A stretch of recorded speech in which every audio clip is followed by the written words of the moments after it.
Yeah.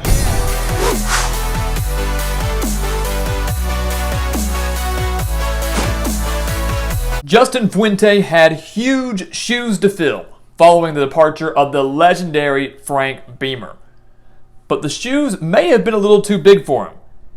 After winning the ACC Coastal and going 10-4 in his first season with Virginia Tech, Fuente went just 34-29 in his last 5 years with the Hokies, including an 0-3 mark in bowl games.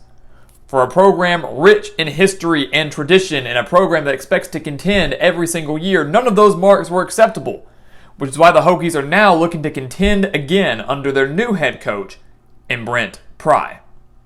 So welcome back to the Gridiron Expert, breaking down Virginia Tech's hire of Brent Pry. Who is he? How is he going to do? What is this outlook going to be in 2022? And of course, our official grade for this hire. But before we break that down, guys, as always, please continue to like, comment, subscribe, share our videos. All those things that take you just a few seconds, guys, helps our channel out tremendously. So make sure to hit that like button. Make sure to subscribe. Get our notifications by hitting the bell, because we're slowly but surely wrapping up this coaching series, and then we're moving on to our next off-season topic to get you all the way up until prediction season, which will happen in June. So please continue to like, comment, subscribe. Take a few seconds to do that and help us continue to bring you college football content year-round. So who is Brent Pry? That's the first question we have to ask ourselves. You know, a lot of people, this is a common college football fan, might not know who this guy is. But Brent Pry is actually a brilliant defensive mind. He's one of the better defensive minds, I'd say, in the game right now. Not the best, but he's up there. He's been the defensive coordinator at Penn State for the last 5 years. He's actually been on the staff with James Franklin, the current head coach at Penn State. Been on staff with him since 2011, dating all the way back to James Franklin's days at Vanderbilt. In the last 6 years at Penn State, Brent Pry had 4 top 25 defenses, with 3 of those being in the top 10. That includes 7th in the country last year, 2021, allowing to 17.3 points per game. Brent Pry, guys, he's a gruff coach. He's a guy that doesn't really, he doesn't take any crap, to put it bluntly. He's a gruff guy. He's a passionate guy. He's energetic. And while he's not necessarily young, coming in around 50 years old, he may be exactly what Virginia Tech needs to start to turn their program around and make them relevant and make them contenders again, not just in the ACC, but on the national stage. The thing is, it's going to take time. Because you look at the 2022 outlook, this is a very depleted Virginia Tech team. And we saw that in the bowl loss to Maryland, that blowout loss to Maryland just back in December. That was a game where Virginia Tech really had nobody. They were playing with the ghost team. A lot of questions at quarterback, a lot of questions at wide receiver, questions on the offensive line, and especially on defense, and all of that could have been contributing to injuries, but also opt-outs, and also transfers after the firing of Justin Fuente. So many different things, guys, that compiled on this Virginia Tech team, which is why they were so depleted in December and why they're so depleted now going into this 2022 season. The defense is a major area of concern, but to me, that's going to be an easier fix than the offense. That is where they need the most work. Virginia Tech's offense last year, guys, averaging just 23.7 points per game, good for 97th in the entire country. And for, again, a program that wants to try to win ACC titles, at least win division titles, that's not going to cut it, not even averaging 24 points per game. So Brent Pry and his staff went out and tried to find some guys to help that. And of course, we all know the most important position on offense. You need help at quarterback. The Hokies went out and got Grant Wells from Marshall, a guy who in 2 years with the Thundering Herd threw for over 5,600 yards and 34 touchdowns. So they've got an experienced quarterback coming in Grant Wells, but he's got a little bit of a battle going on right now with Jason Brown coming in from South Carolina as well. Not nearly as much playing experience as Wells had during his time at Marshall, but bringing in a quarterback that does have playing experience from the SEC.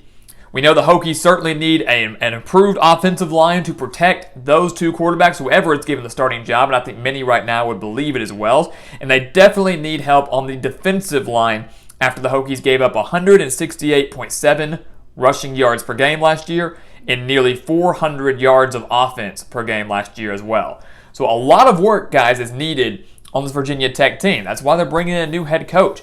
And I think for most Hokies fans, a lot of them have to understand and realize that success may not come in year 1. Success may not come in year one under Brent Pry. It may take some time, especially when you're trying to refill, really, and literally rebuild from the ground up this football program and this football team. When you look at the schedule going into 2022, it is brutal for the Hokies, guys. And again, another reason why 2022 might not be their year. Might take a little bit of time. Key 4-game stretch we're looking at here is West Virginia, at North Carolina, at Pittsburgh, and Miami. 4 consecutive games for Virginia Tech. Arguably their 3 biggest competitors in the ACC, in their division at least, in 3-week span. 2 of those being on the road. You've got North Carolina, you've got Pittsburgh on the road now with Keaton Slovis coming in from USC at quarterback, and then Miami, also with a new head coach in Mario Cristobal. We've already discussed him, but a great quarterback in Tyler Van Dyke, and a program that may be better off than people realize. So UNC, Pittsburgh, Miami, all going to be trying to fight for that coastal crown alongside Virginia Tech, and they all come in a 3-week span. So you'll really know if the Hokies should be taken seriously within the division or whether they're going to be middle of the pack again after that 3-week stretch. And don't forget that West Virginia game that comes right before that. So this is going to be a very, very tough schedule, guys. Outside that 4-game stretch, you have North Carolina State and a road game at Liberty, or a road game at NC State and a road game at Liberty. Let's keep in mind NC State is a legitimate team, potentially top 15 going into this season. And so, guys, you have to look at it and say, after not having a losing season since 1992 under Frank Beamer, let's keep that in mind, they didn't have a losing season since 1992 under Frank Beamer. Fuente posted 3 in 4 years, and more could be coming. You know, a major reason Justin Fuente was let go of Blacksburg, and while they got rid of him in Blacksburg, was because of the losing records. It's unacceptable. When you're so used to success under Frank Beamer, again, unreal stat, no losing season from 1992 to about 2017, 2018 when Fuente posted 3 losing seasons in a 4-year stretch. That's not acceptable. They don't want that. They want to get back to their winning ways, back to the Beamer days. Pry can possibly get them there, but it's not going to start very smoothly, and it's not going to start great, and you're not going to see that success coming in year one because of the team and obviously because of this very difficult schedule. So what do we grade this hire of Brent Pry? What do we give Virginia Tech's hire? Well, we're going to give it a C. We're going to give this a middle-of-the-pack grade here, guys. This is again, very good defensive mind in Brent Pry. I love his style. I like how gruff he is. I like his energy. I think he's going to instill a lot of discipline into this Virginia Tech team. And I think in time, you're going to see the Virginia Tech slowly start to turn around and becoming a contender again in the ACC Coastal, maybe just the conference, maybe even nationally. I genuinely do believe that. But still, I don't know if this was a hire that got a whole lot of people excited. I don't know if this was a hire that Virginia Tech wanted, per se. And when you look at this guy, again, I feel confident that he can win in Blacksburg. He's a guy that definitely deserves his shot, but he's a guy that has a lot to fix and not a whole lot of time to do it. A lot to fix, not a whole lot of time, and not a lot to work with, which is why Virginia Tech, you Hokie faithful, have to be patient. You could be in for a sub 500 or right at 500 year in 2022, but I believe that will start to change as soon, possibly, as 2023. Be patient with Brent Pry. Middle of the pack hire, giving him a C, but he could totally prove us wrong in time and show that he not is just a C hire, but is more of an A+ hire when it's all said and done.